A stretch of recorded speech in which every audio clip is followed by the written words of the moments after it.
large commercial class, there'll be no base charge, and we're proposing a demand charge.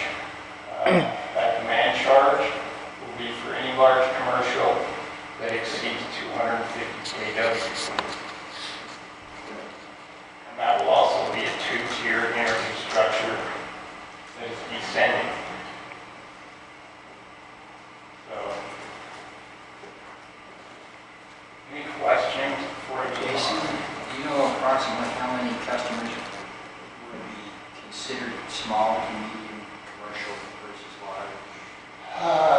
We had 1,500 customers, and we're really only breaking out, depending on where the policy gets set, whether we do a 7-month rolling average or a 12-month rolling average. When we studied a 12-month rolling average on that 250, greater than 250 kW. Underneath that study, there were about 11 or 12 that went into the large commercial. So Most of them were the medium to small. most of our businesses are medium to small. I don't understand why the increased usage of commercial helps with the load factors. Why should they be considered like residential? One, they're using energy in their work processes. So, it's kind of a utility standard to, the more energy that a certain company needs to use, you start to give them a better rate if they're helping load factor. Okay. Companies that, don't use much energy and then all of a sudden use a lot, they're really hard on the utility. But a company that, manages their power efficiently and their energy efficiently, and they're using a lot in their processes, that's easy for us to go and buy like cheaper, flat, base load energy. It's predictable, right? And it's not like all of a sudden we're scrambling mid-hour to go and find a bunch of resources. Because we have to schedule energy literally every hour of the day.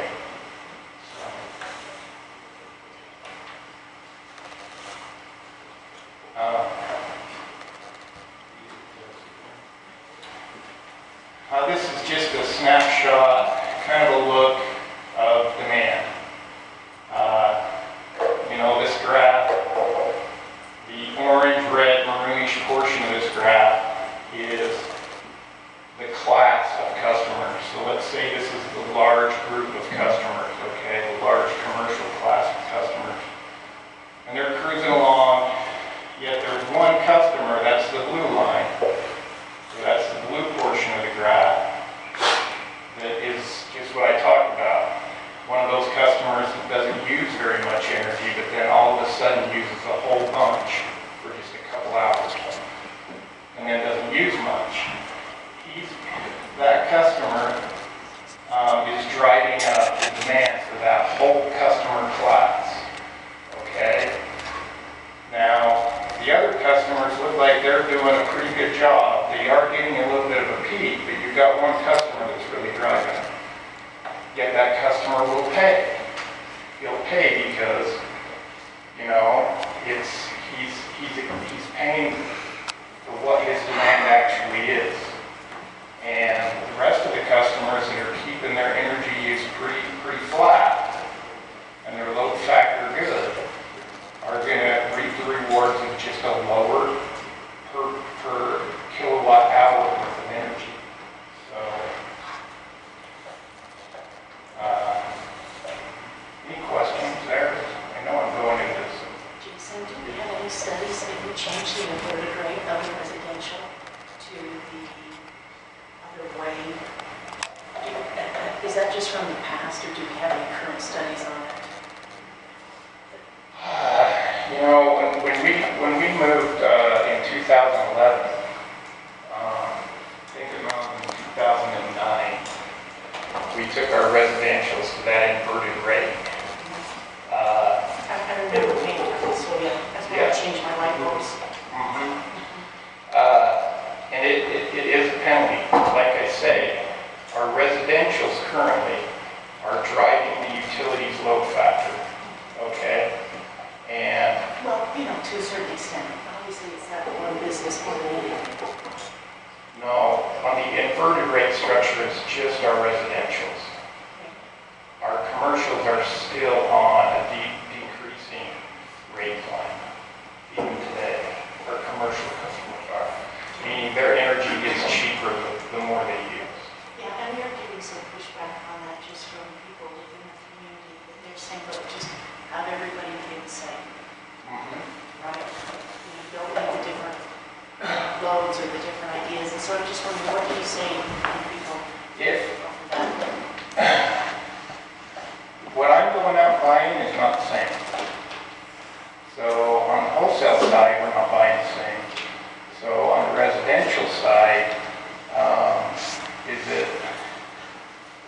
I mean, right now what we're trying to do is design a rate structure that is fair and equitable to every class of customer as to how they're affecting the cost of the utility. Okay? If we were to go to some simple rate structure, then our rates would be horribly socialized. And you would have, you know, certain businesses, you know, paying for residential, or your residential subsidizing all your businesses. And And that's it's hard to make it simple. It's hard to like simplify down to just everybody pay 18 cents a kilowatt hour, you know. Yeah. And that might be an extreme, but let's say everybody paid 10 cents a kilowatt hour. You're going to have socialization within your rates, meaning there's going to be classes of customers that are subsidizing other classes. So the residential is subsidizing commercial, that's what Yes. you're saying, right? Yes. You have to look at it too, in the way that residential uses the power to live on, but the commercial uses it to make money. And if you penalize them for expanding their business by charging more electricity, they become less competitive. And it's going to hurt the business, it seems to me. Yeah, I mean, we're really trying to like get businesses to look at their usage the same way we did with the residentials when we did the inverted block. We did the inverted block and said, you really need to be mindful of your energy use or else it's going to cost you more. We're doing the same thing with our commercials this way, especially our biggest commercials, and say, please manage your demand. Because your demand is costing these companies some money.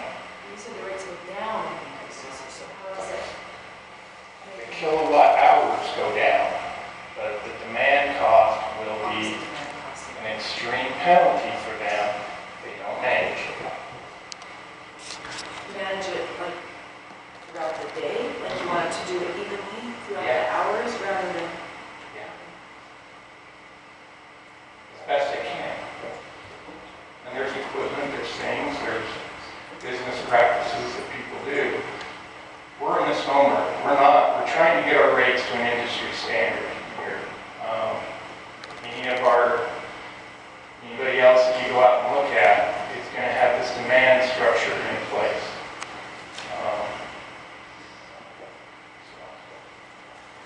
Any other questions before I move on?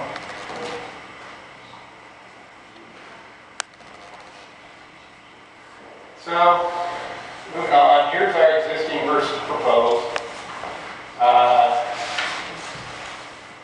Currently the base charge is at $12 for residential. On the residential side, we will be proposing a $12.54 base charge. We will be continuing with the inverted block.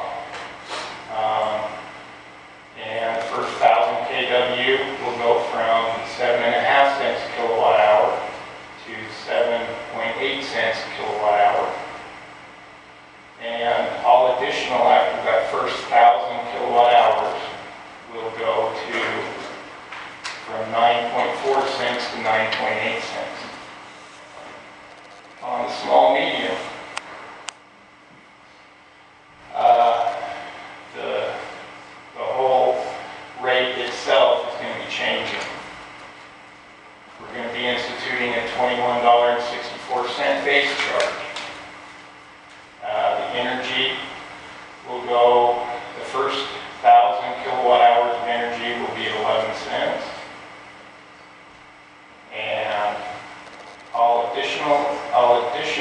energy will go down to 8 cents. On the large commercial, these are the ones, anybody above 250 kW demand. They will go to first 10,000 kilowatt hours at 5 cents, and all additional at 3.8 cents. The demand charge will be at $14.13 kW. So you have, I mean, company, small business in that category, have what the demand is from off the meter, so it's going to vary from each company that, right? So Each one will have a different demand. Jason, when can we get a copy of this PowerPoint? What can we get a copy of it? That'd be great, I'd like to see it. This is a lot cleaner than the information that's online or the previous information that we were presenting. You know, I'm just having such a hard time visualizing the socialization process that we're talking about, or the socialization structure. I just need a better way to visualize how if we charge a flat rate to everyone, that the residential will be subsidizing the commercial. And I'm sure the load factor and the efficiency comes into play there, but you know, I just need a better way to understand that. Maybe I could put it in a little bit different perspective. If you look at the way a typical residential use pattern is, at midnight, kind of not using much power, most people in the home. And then your load starts to ramp up as you get up in the morning and start breakfast and whatever.